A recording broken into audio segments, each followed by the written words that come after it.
Hey everyone, this is the LEGO Star Wars Starship Collection Millennium Falcon, the MIDI scale one, as we often call it, for 2024. This has 921 pieces. I paid $85 US for it, and I did build this live over on Twitch and also on YouTube for a special dual-streamed charity event. This feels like a strange and auxiliary thing to talk about first, but the stand of this puts it at just a slight angle. So when you look at it more from the back, see it's slightly angled towards you, which is nice. It helps so much with the presentation. The presentation matters since this is a display model after all. And surprisingly, I actually enjoyed the build of the stand. So it's such a strange thing to start off talking about, isn't it? But it really helps. It has a subtle angle, but it was really interesting putting that together. It just felt tricky and clever. The stand, as usual for these, does have the print for the main thing, and this one also comes with the 25 years of LEGO anniversary piece there, and you can put this here in this spot instead if you want, and those two little spots underneath can hold minifigures if you take both the grills off. The set does not come with any minifigures because, well, it's not minifig scaled, and if they did include a minifigure, it would be even more expensive than it is. We'll talk more about value later on, but hey, first impression is good. Second impression is better. I had to look at the original movie props for the Millennium Falcon to really compare this because, you know, we nerds and geeks and stuff, we really get a tilted, slanted, offset, weird, strange view of many things in universe based on the toys and based on the collectibles, what we think is correct as far as proportions and shape and color and everything. And so often we are wrong about those things. So I went back and looked at pictures of the actual things. Sorry, I just knocked it. Wasn't supposed to do that. There we go. Get you back in there. Good. And realized that the proportions of this are almost perfect. It's shockingly good. It might actually be, this may be the most accurate, at least viewed from the top, the most accurate Millennium Falcon that LEGO has done to date. It ain't perfect. The cockpit especially is too large, but many of the proportions on this are darn good. Maybe it could be just a little bit less wide as well, but it's impressive. It blew me away actually, really looking at it. Objectively. This does not use any stickers, so this is a very nice print. It's just repeated there, but it's good. I like it. I was also very happy to see this in here, which is repeated on either side for the docking doors. There, and there. This piece, you see what piece that is? It's been used most commonly on the outside. Does not include the center there. Been used most commonly and simply as a small cement mixer piece, and it's got the 2x2 stack inside of here, which ends with a 2x2 printed tile there. That all works together. It looks like it's all one thing, but it's not. That's nice. Good print there, good print there. And also, look, I used the print right here as well. It's this guy again. Smart. Yes, this does move up and down. No, you do not have them on the underside. Unfortunately, they don't have the laser cannons on the underside. This can be turned ever so slightly, doesn't really matter. But you can also angle it up and down a little bit if you want to. There's nothing to be seen inside of here per se. There are some things to be seen inside of the entire build, but you only see those when you build it. There are no opening compartments or anything.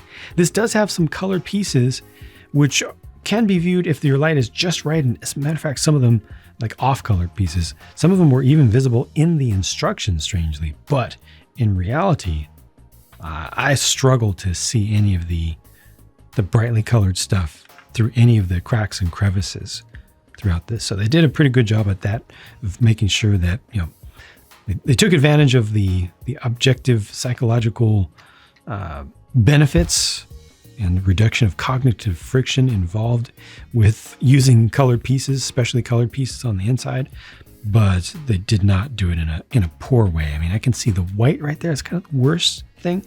Most of them are in shadow and just really don't take away from the look of this. Really good greebling for the size of it. I was especially happy with this little spot right here when this got added in there, the three-sided well, 1, 2, 3, 4, 5. It's technically 5 facets in total, 3 different angle approaches on it for the that one piece there. It just fits in really well. However, nearby, that bugs me.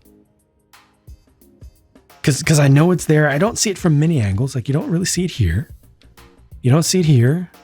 You see it just a little bit there, but it's not that bad. You know, it doesn't look like you're going to be able to see all the way through. From most angles, you don't see it until you get right up on top of it. And then you see it a lot. And that bugs me a lot.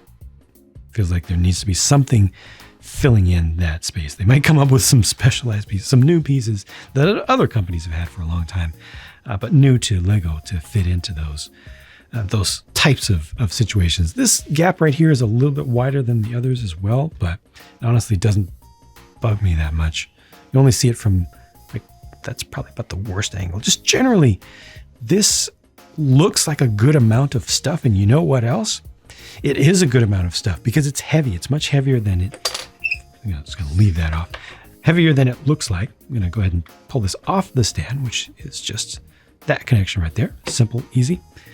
It's covered up on the bottom as well. So if you have this on a high shelf somewhere, even if it's kind of facing away from you a bit, you change the angle on it, you're still not going to see bad stuff underneath here. Look, they even greebled this. A lot of this detail honestly did not need to be done to this degree because most of the time, almost all the time, you're not going to be able to see most of this stuff. Like all the edges, you'll definitely see on display. You can see the edges, but as you get farther in, unless you're at just the right angle, you're not going to. So this is all extra. And each of these segments has a good amount of building inside of it. It's not just a single layer of plate. See, this is actually the thickness of a whole brick, and there's more inside to get that all lined up. I just realized that this little bit here was hanging down a little bit. My bad on that for not getting that connected in there quite so well. But these are actually clipped to one another, top and bottom. So it's clipped into the center and then clipped top and bottom. That also goes for the center section right here. Maybe there, you can just barely see a little bit of blue when the light hits it just right. You know, you have to really look for that kind of stuff. These hold each other together.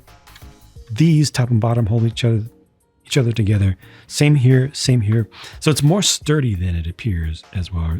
Definitely more sturdy than I would have thought that it would be. It feels very swishable. Even though different sections of it are definitely built separately, it's not designed to be a toy, but I don't feel like I'm about to knock anything apart. Like this feels very satisfying. It looks satisfying, and the shaping is so good to me that I can really see the movie model here. If I just let my eyes go a little bit fuzzy, it feels better. It looks better than a lot of other models and toys that I've seen or had.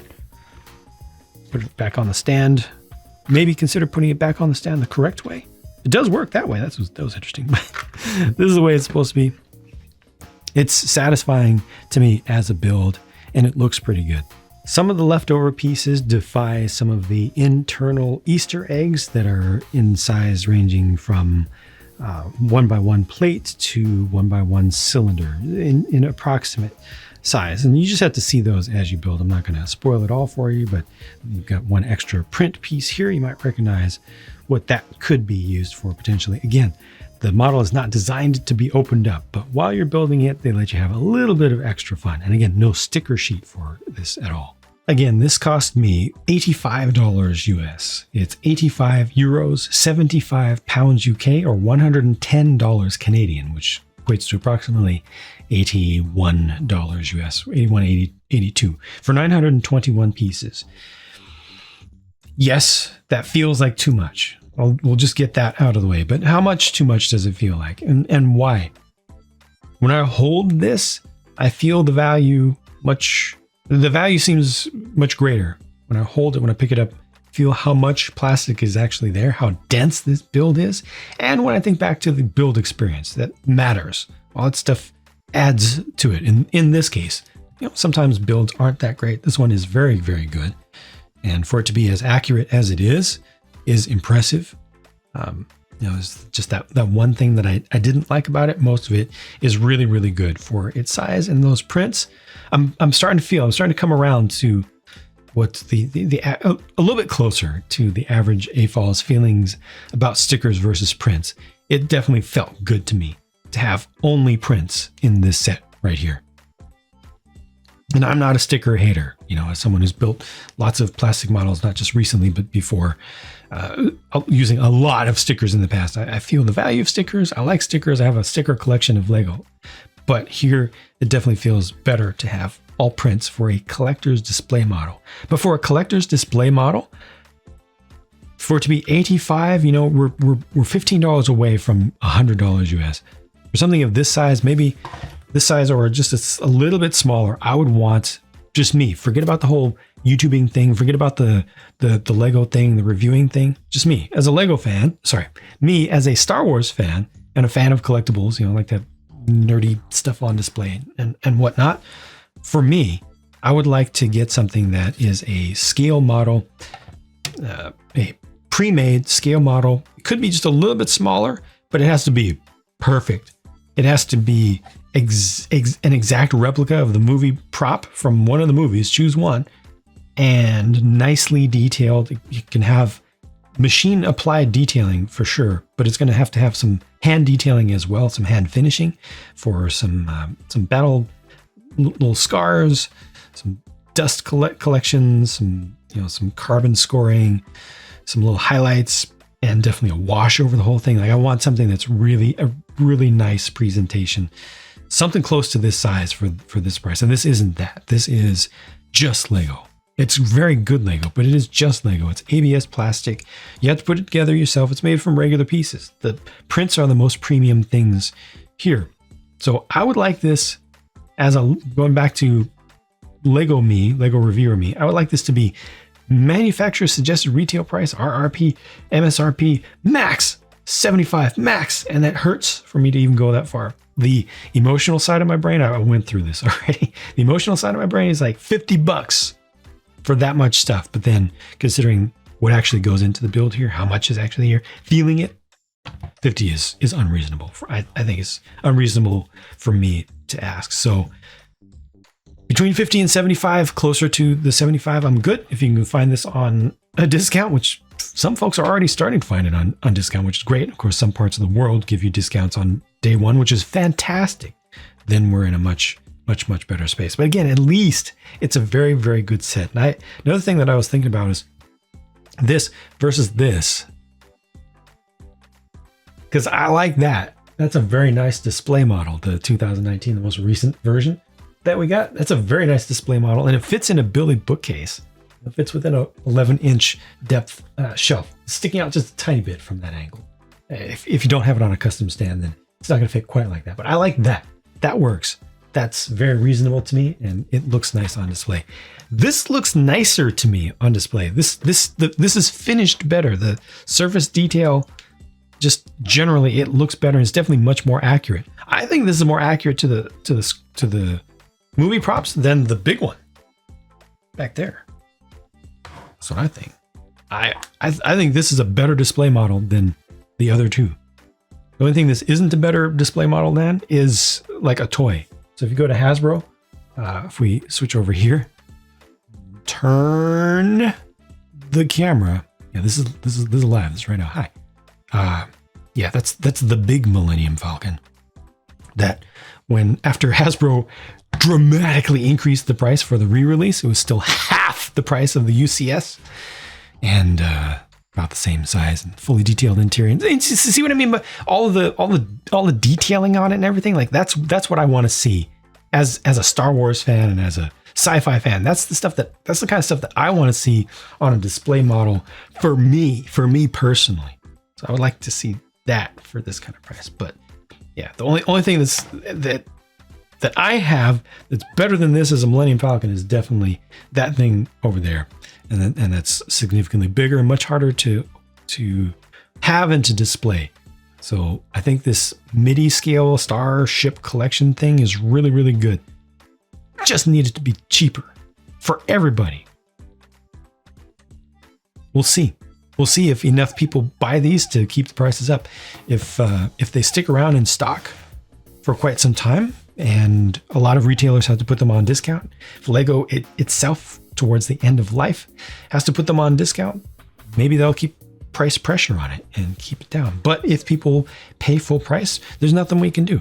That's the will of the people, and companies will, of course, make as much money as they can. That is their job. Lego does a lot of charity stuff as well. So some of it balances out there. All in all, I had a lot to say about this. I had a lot of feelings about it. And I think that's a good thing. Most of the feelings about the model are overwhelmingly positive, with few exceptions. Hope that was of some value to you. Hope the rambling didn't go on too long for it. But yeah, those are my thoughts, and I appreciate your time in listening and watching, and I'll talk to you again soon. Keep the work going. More reviews to come. Bye for now.